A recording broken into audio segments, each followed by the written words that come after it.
Donc, bonjour à tous. Je m'appelle Julien Lemonnier. Comme je suis professionnel de recherche à l'Institut Intelligence et Données.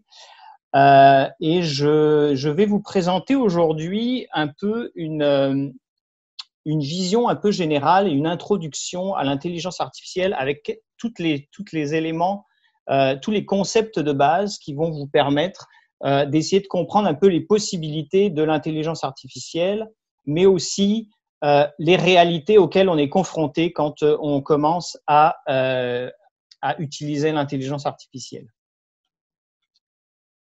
Alors, si vous êtes présent à ce webinaire aujourd'hui, je pense que vous avez entendu parler de l'intelligence artificielle et vous vous êtes rendu compte que ce domaine connaît un effort grandissant dans beaucoup d'usages et aussi dans beaucoup de domaines de la vie de tous les jours. Alors, je vais donner des exemples un peu plus tard dans la présentation, mais globalement, ce que je veux vous montrer aujourd'hui, c'est essayer de vous faire comprendre les concepts et les conséquences de l'intelligence artificielle, parce que souvent, c'est ces concepts et ces conséquences qu'on a un peu du mal à imaginer. On entend beaucoup de choses, mais on a un peu du mal à voir jusqu'où ça peut aller et quels sont les enjeux qui peuvent y être attachés. Alors, pour démystifier un peu tous ces concepts, je vais essayer d'aborder le sujet en 3 points. La première chose, je vais parler des données massives. Pourquoi les données massives? Parce que c'est vraiment la matière première de l'intelligence artificielle. Et on va essayer de comprendre un peu qu'est-ce que c'est, pourquoi on appelle ça massif et à quoi ça peut servir. Ensuite, je parlerai des concepts de base, vraiment de base de l'intelligence artificielle et de l'apprentissage automatique et quelles sont les possibilités et qu'est-ce que ça fait cette intelligence artificielle. Et enfin, je terminerai par un peu plus les limites et les enjeux actuels qu'on a à la fois en recherche et à la fois en industrie dans l'application de l'intelligence artificielle à des problèmes réels. Donc, pour commencer, je vous parlerai de données massives. Alors, les données massives, ce qu'on appelle big data en anglais ou mégadonnées ou données massives en français, c'est une représentation, c'est un ensemble de données qui ont certaines caractéristiques. Et notamment, la première caractéristique étant une caractéristique de quantité. Pour vous faire comprendre c'est quoi l'ordre de grandeur des quantités mises en jeu quand on parle de données massives. Je vais essayer de prendre une petite représentation avec la taille de grain de riz. Imaginez qu'un grain de riz correspond à 1 octet, 1 octet étant la mesure de base en informatique et qui correspond à environ 1 caractère. Donc, un grain de riz est 1 caractère. Dès qu'on passe à 1000 grains de riz, on a une tasse, donc 1000 kilooctets étant une tasse de grains de riz. Si je prends 1 mégaoctet qui correspond à 1 million d'octets, on arrive à 8 sacs de grains de riz. Donc là, ça commence à déjà être plus gros. Un gigaoctet qui est à peu près l'ordre de grandeur de la mémoire de vos ordinateurs, c'est 3 camions remorques de grains de riz. Un téraoctet, donc là, on est dans l'ordre de grandeur des disques durs qui sont sur vos ordinateurs. On parle de 2 conteneurs de grains de riz. Si on arrive au pétaoctet, où là, ça commence à devenir difficile à essayer de comprendre un peu jusqu'où on peut aller, le pétaoctet, comme je l'ai indiqué à droite, correspond à l'ordre de grandeur généré par le CERN en 1 heure. Pour ceux qui savent un petit peu comment ça fonctionne le CERN, ça peut vous donner un peu une idée de l'ordre du pétaoctet. Et là, on parle de Manhattan couvert de grains de riz. L'hexaoctet, alors l'hexaoctet, c'est l'ordre de grandeur des données publiées en 1 journée sur la planète. Et l'hexaoctet, c'est à peu près la côte ouest américaine couverte de grains de riz. Le zétaoctet, qui est l'ordre de grandeur du trafic réseau par année dans le monde, c'est correspondant à l'océan Pacifique rempli de grains de riz. Et enfin, le iota-octet, qui est l'ordre de grandeur de la quantité de données actuelles sur Internet, correspond à une taille d'une planète, la planète Terre en grainerie. Donc, on voit vraiment les ordres de grandeur. Et puis là, on peut se dire, ouais, mais c'est vraiment trop gros, ces quantités de données, il n'y a personne qui a ça. Ben, en réalité, c'est pas tout à fait vrai, étant donné que Facebook, Yahoo, Amazon, eBay, enfin les GAFAM en général, ont des données, possèdent des données de l'ordre de l'hexaoctet ou du zétaoctet. Donc, ça veut dire des choses qui sont des millions de fois plus importantes, des millions, voire des milliards de fois plus importants que l'ensemble des données que vous avez sur vos ordinateurs. Donc, voilà un peu la quantité, l'enjeu de quantité qu'on a quand on parle de données massives. Alors, les données massives, c'est pas simplement un enjeu de quantité. C'est pas simplement un enjeu de volume. L'enjeu, évidemment, c'est effectivement un enjeu de volume quand on l'a vu, mais il y a plusieurs caractéristiques qui représentent les données massives. On parle aussi de vélocité, c'est-à-dire que il y a une quantité de données, mais aussi il y a une vitesse de génération des données. Donc, il faut s'intéresser à réfléchir à comment on gère la vitesse de génération des données, car les données sont plus souvent disponibles en temps réel. Il y a aussi un enjeu de variété. Les données proviennent de plusieurs sources. Vous pouvez avoir des données structurées, des données non structurées, donc comme des images, des textes, des données de capteurs, etc., ou les bases de données que vous pouvez avoir dans différentes entreprises qui, elles, sont structurées.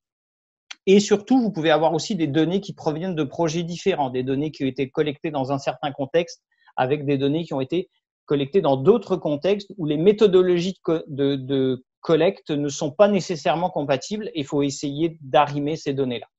Donc ça, c'est le problème de la variété. La véracité, enfin, c'est un problème où ça arrive que les données deviennent de plus en plus désuètes rapidement et que les données qu'on récupère sont pas forcément correctes. Il y a eu une erreur de capteur, il y a eu une erreur de saisie, il y a eu une erreur d'un paquet de choses. Donc, c'est quelque chose qui va être très important, et ça, je vais y revenir un peu tout à l'heure, d'où l'importance d'évaluer la qualité des données quand on parle de véracité. Alors, quelques exemples de données massives, très rapidement dans le domaine de la médecine. Un ensemble de données de différents types où on peut avoir à interpréter des données omiques, donc du génome, etc., à combiner ça avec des données cliniques, des données d'image, donc d'imagerie médicale, et des données environnementales comme la météo. Donc, on a des ensembles de données qui sont hétérogènes, non structurées, et essayer de combiner tout ça ensemble font les données massives qu'on va pouvoir utiliser après. Alors, qu'est-ce qu'on en fait de ces données? Eh bien, ce qu'on en fait, c'est que on rajoute souvent un 5e V qui correspond à la valeur, c'est-à-dire comment on peut analyser et transformer ces données pour leur apporter une valeur, parce que collecter des données ne suffit pas, il faut essayer d'en faire quelque chose. Et c'est là que l'intelligence artificielle entre en ligne de compte. Alors, je parlais généralement d'intelligence artificielle au début. Je vais plutôt me concentrer dans cette présentation à l'apprentissage automatique, qui est un sous-domaine de l'intelligence artificielle. Et vous avez, pour faire un peu le lien, vous avez sans doute entendu parler d'apprentissage profond, qui lui est également un sous-domaine de l'apprentissage automatique. Alors, qu'est-ce que c'est que l'apprentissage automatique? Alors, Arthur Samuel, en 1959, a donné une définition qui reste encore valide. Ça correspond au champ d'étude qui donne à un ordinateur la capacité à apprendre sans être explicitement programmé. Alors, si vous regardez le petit schéma que j'ai fait, on a, en programmation traditionnelle, vous avez une personne qui va concevoir un programme.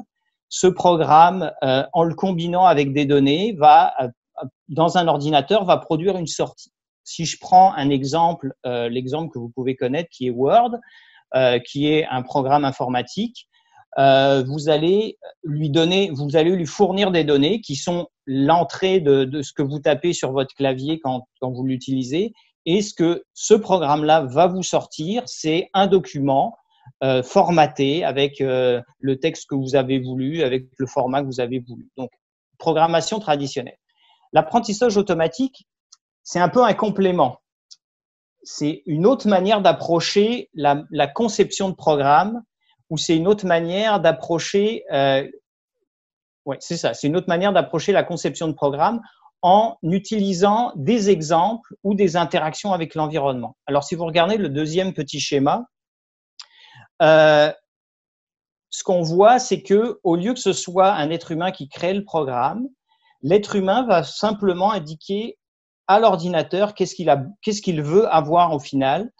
Donc, il lui fournit des données, il lui fournit la réponse et l'ordinateur va concevoir le programme qui, après, va pouvoir être réutilisé avec d'autres données pour fournir une sortie.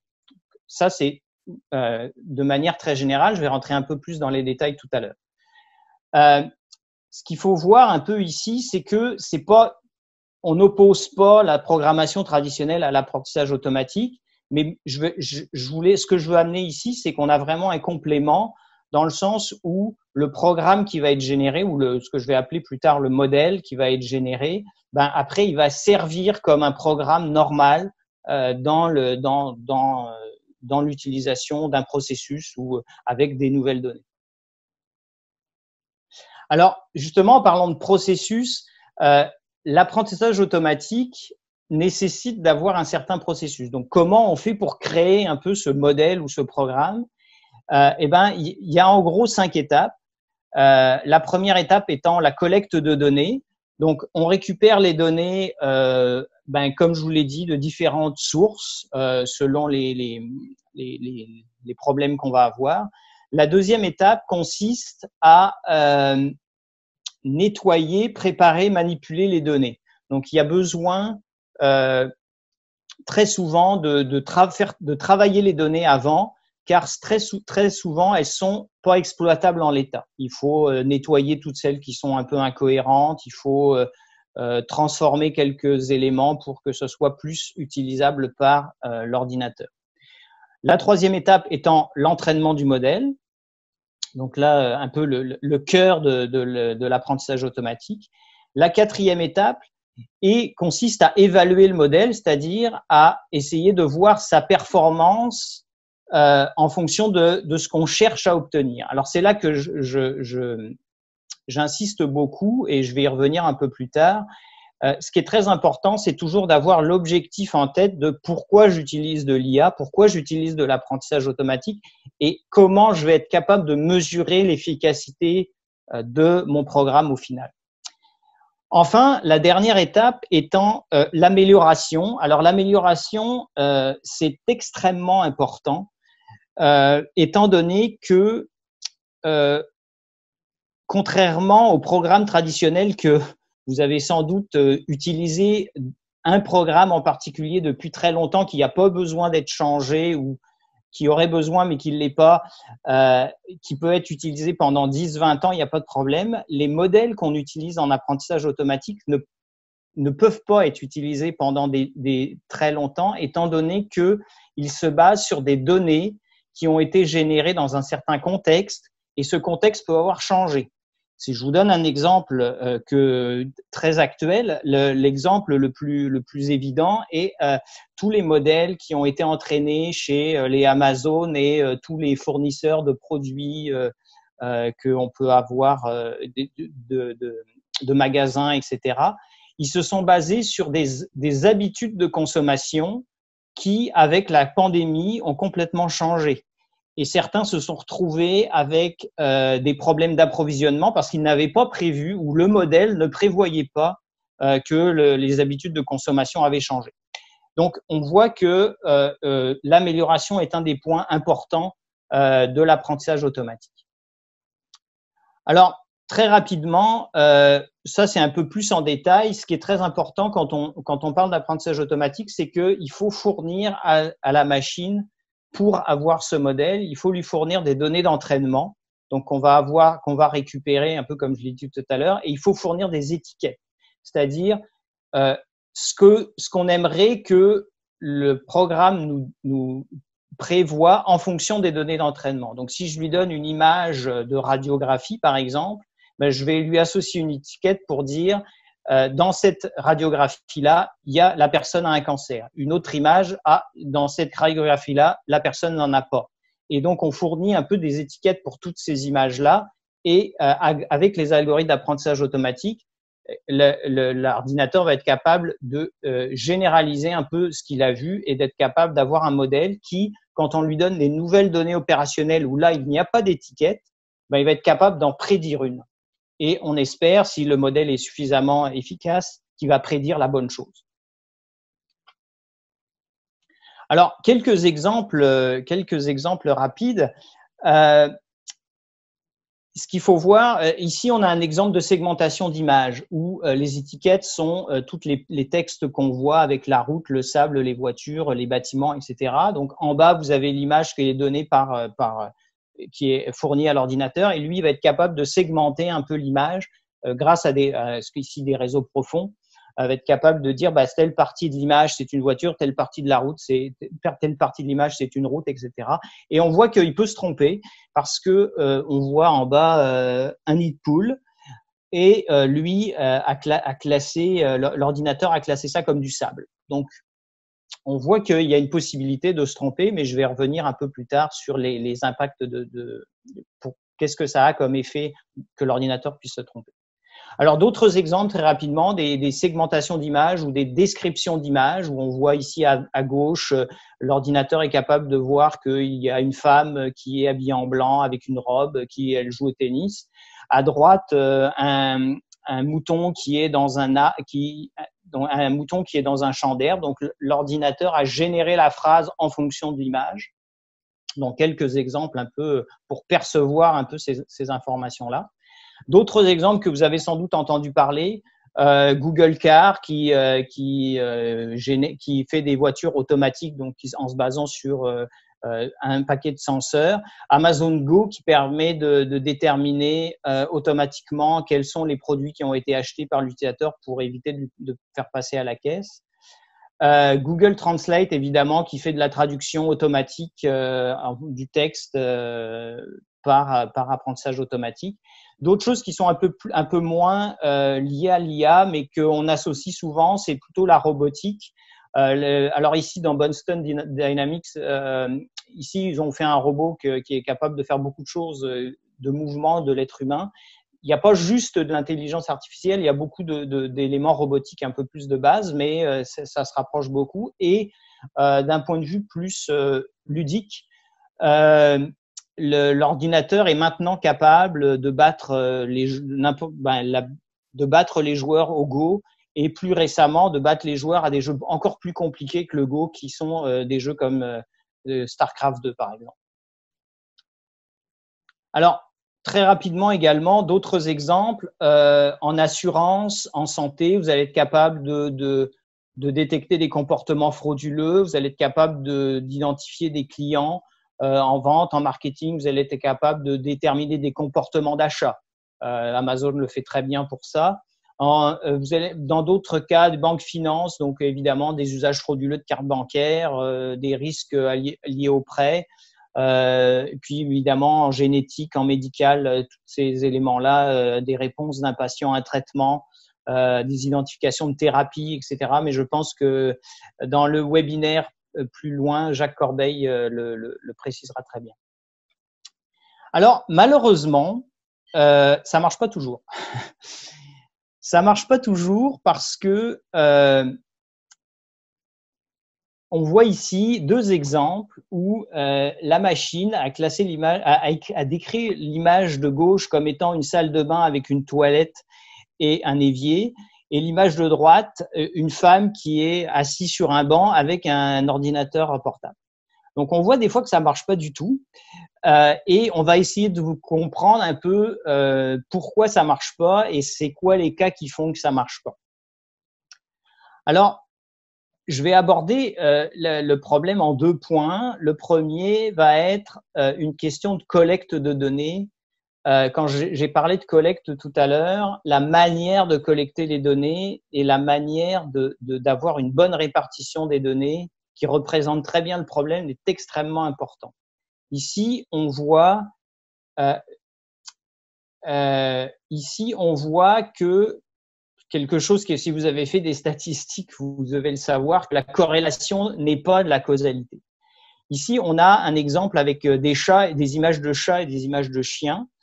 Et on voit que les images de chats, donc si on donne ces images-là en entraînement à une machine, on lui dit classe-moi les images de chats, classe-moi les images de chiens.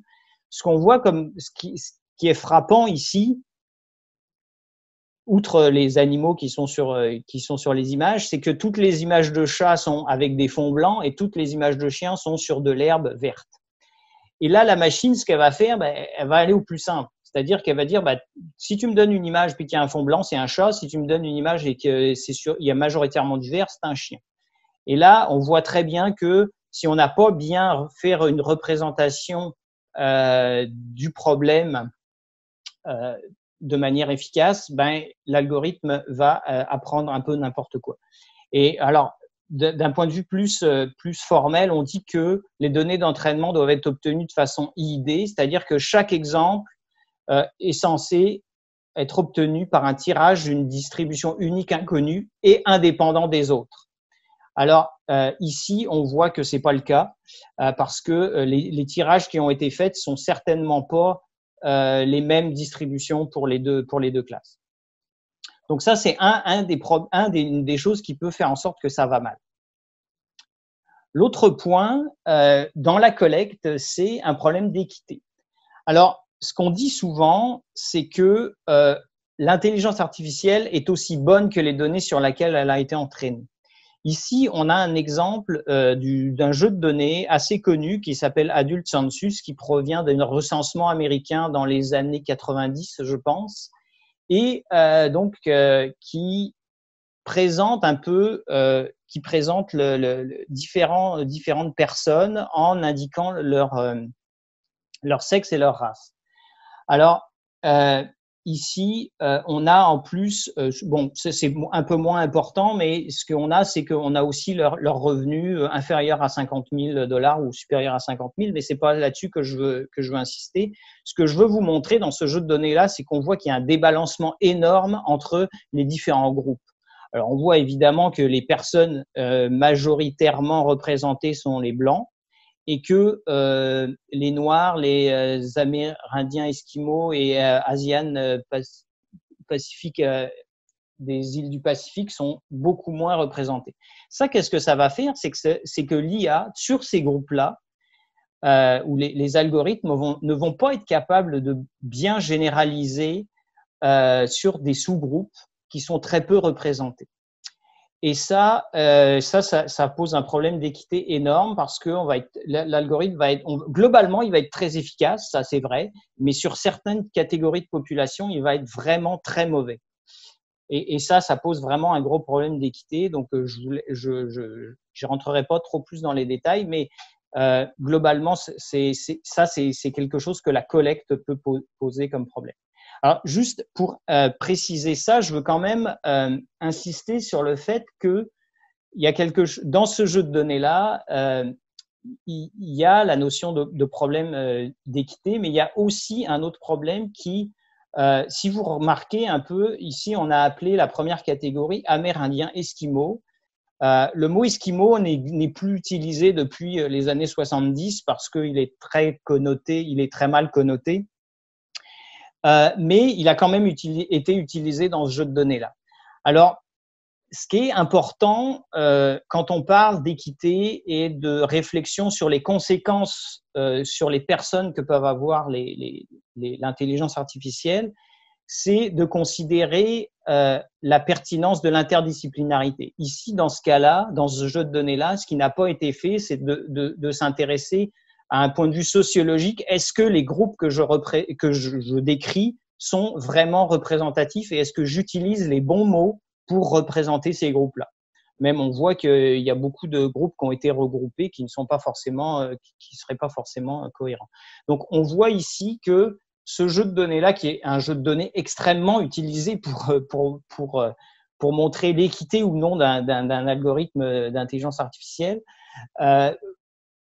pose des problèmes aussi intrinsèques que la non-utilisation de l'interdisciplinarité et la non-réflexion de comment on a collecté les données et est-ce qu'on les a collectées de la bonne façon. Donc, je n'entrerai pas plus dans les détails là-dessus, mais c'est un peu pour vous préciser ce point-là et de vous faire réfléchir là-dessus. Alors, un autre problème qui peut survenir, ce sont les événements rares. Les événements rares, c'est des cas qui arrivent quasiment jamais, comme leur nom l'indique. L'exemple qu'on montre le plus souvent, c'est l'accident de la voiture Tesla qui n'a pas vu le camion qui passait devant elle parce que la couleur du camion était similaire à la couleur du ciel. Et ça, évidemment, on se doute bien que c'est un cas que Tesla n'a pas étudié quand ils ont conçu leurs algorithmes de vision. Et donc, c'est un événement qui n'a pas pu être prédit par l'intelligence artificielle. Donc, ce qui est très important, c'est d'être capable de collecter les données de telle sorte qu'on ait une vision complète du problème à résoudre et notamment pour essayer d'éliminer ces événements rares.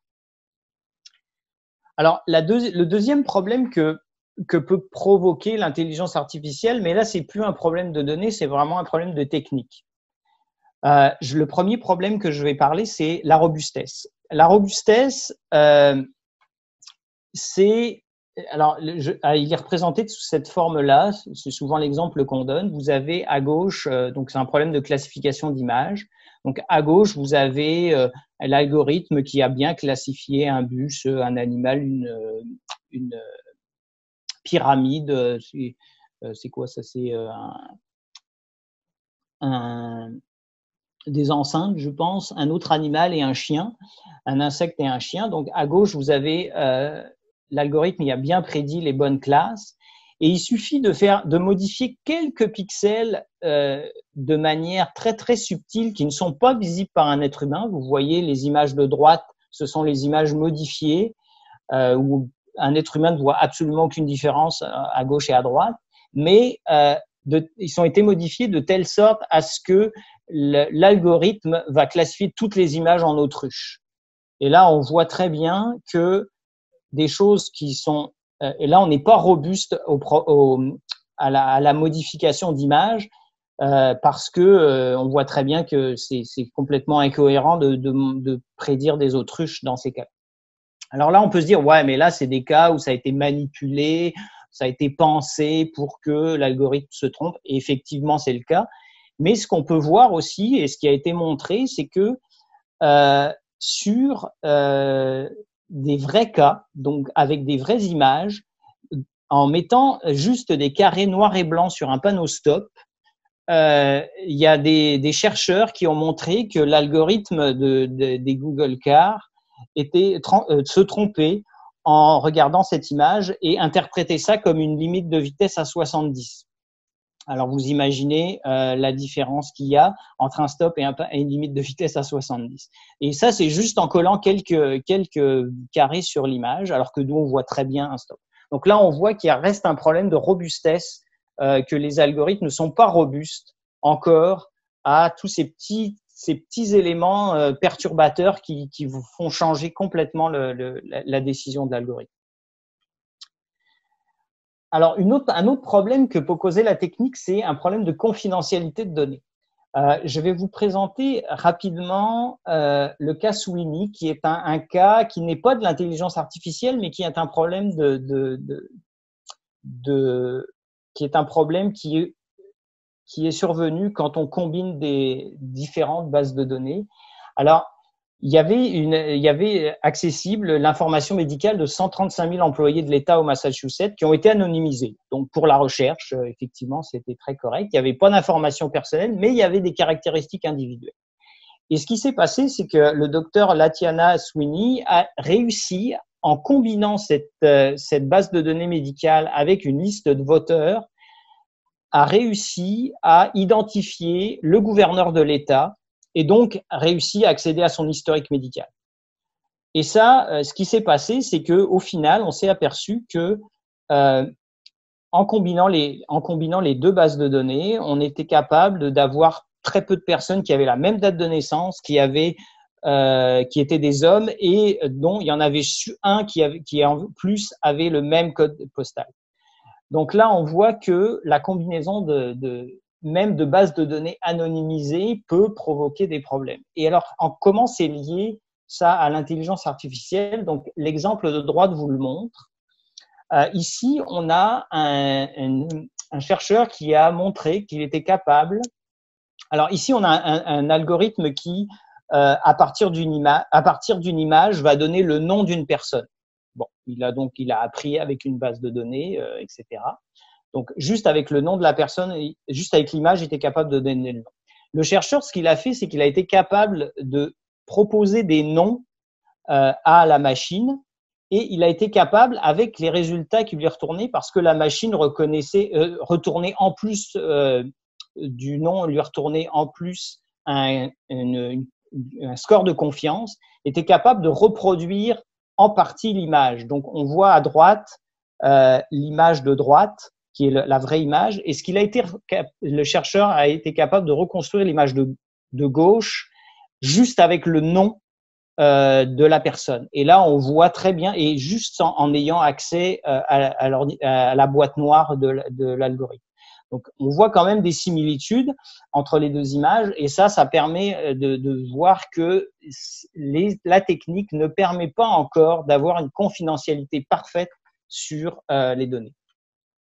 Alors, dernier point que peut provoquer la technique, c'est une notion d'explicabilité. C'est le fait de dire que pour l'instant, les modèles, quand ils proposent une solution, quand ils prédisent une étiquette, comme on a vu tout à l'heure, ils disent pas pourquoi ils proposent ça. Actuellement, on lui donne une image de chat, puis il vous dit c'est un chat. Bon, et pourquoi il le donne? Ben là, on n'en a aucune idée. Et ce qu'on aimerait, c'est qu'il y ait un peu plus d'explications qui soient fournies par la machine pour dire, bah ok, le chat, je l'ai vu, j'ai vu que c'était un chat parce qu'il avait de la fourrure, parce qu'il avait des moustaches, parce qu'il avait des griffes, parce que j'ai vu sur l'image des oreilles qui ressemblent à des oreilles de chat. Alors pour un chat, c'est pas très important. Mais dès qu'on rentre dans des systèmes un peu plus critiques, comme par exemple des systèmes qui pourraient tourner, qui pourraient être dans les avions, ou des systèmes qui sont liés au médical, on veut la personne qui va utiliser l'intelligence artificielle va vouloir comprendre pourquoi la machine lui offre cette possibilité-là ou cette solution-là, et va vouloir ne serait-ce que pour avoir confiance dans la machine, en fait. La notion d'explicabilité est très liée à la notion de confiance. Donc, ça, c'est quelque chose qu'on n'est pas encore vraiment capable de faire, et il y a beaucoup de projets de recherche qui travaillent là-dessus. Alors, pour finir, en conclusion, je dirais, je vous ai montré un peu que l'intelligence artificielle s'appuie sur des données pour prédire et proposer des décisions à un être humain. Et ce qu'il faut bien avoir en tête quand on va essayer d'utiliser cet outil au mieux, il ne faut pas oublier plusieurs choses. Donc, de un, l'IA, ça offre quand même de très grandes possibilités dans de nombreux domaines. On voit, il y a énormément de potentiel, et il faut vraiment prendre conscience, par contre, qu'il reste des enjeux techniques et éthiques qui peuvent être contournés dans certains cas, parce qu'il y a des cas où les problèmes techniques se résolvent des problèmes où ça se résout bien, des problèmes éthiques où des fois les problèmes ne touchent pas de personne, donc il n'y a pas vraiment de problème éthique. Mais dès que ces enjeux arrivent là, il faut en avoir conscience. Et si vous discutez avec des gens qui veulent utiliser de l'IA aussi, en faire prendre conscience que, attention, ça ne s'utilise pas comme n'importe quel outil, il faut vraiment réfléchir à ce qu'on veut faire. Et ce que je voulais revenir aussi, c'est le fait de dire qu'il faut vraiment réfléchir aux objectifs. Pourquoi j'utilise de l'IA? L'IA ne résout pas tous les problèmes de manière efficace. Il y a des problèmes qui se résolvent beaucoup mieux sans IA et avec de l'informatique traditionnelle. Par contre, ce que nous on dit, et globalement, c'est qu'on dit que ça serait dommage de renoncer à des données parce que ça coupe vraiment la grande possibilité. Et donc, on est en train de chercher vraiment un compromis entre la protection du citoyen et des personnes et l'intérêt collectif. Donc là, on est vraiment dans les réflexions à essayer de réfléchir à ça, et de nombreux organismes le font à travers le monde, et ici à l'Université Laval, évidemment, l'Obvia en fait aussi beaucoup réfléchir à ça. Il y a beaucoup de points que j'ai pas abordés, d'autres enjeux qui peuvent survenir, mais la présentation se limitait un peu aux enjeux techniques et les données. Alors, il y a des problèmes, des enjeux qui peuvent survenir, des problèmes organisationnels, organiser un peu la structure pour être capable d'accueillir l'IA, un problème de culture et un problème de gouvernance des données. Tous ces enjeux-là sont des enjeux qui sont importants, mais dont je n'ai pas abordé le point et on pourra bien sûr dans d'autres présentations aborder ce point-là. Donc, je vous remercie pour votre attention. Et si vous voulez avoir plus d'informations, eh bien, voici un peu tous les réseaux sociaux et le site web de l'IID. N'hésitez pas à nous écrire et à nous poser des questions.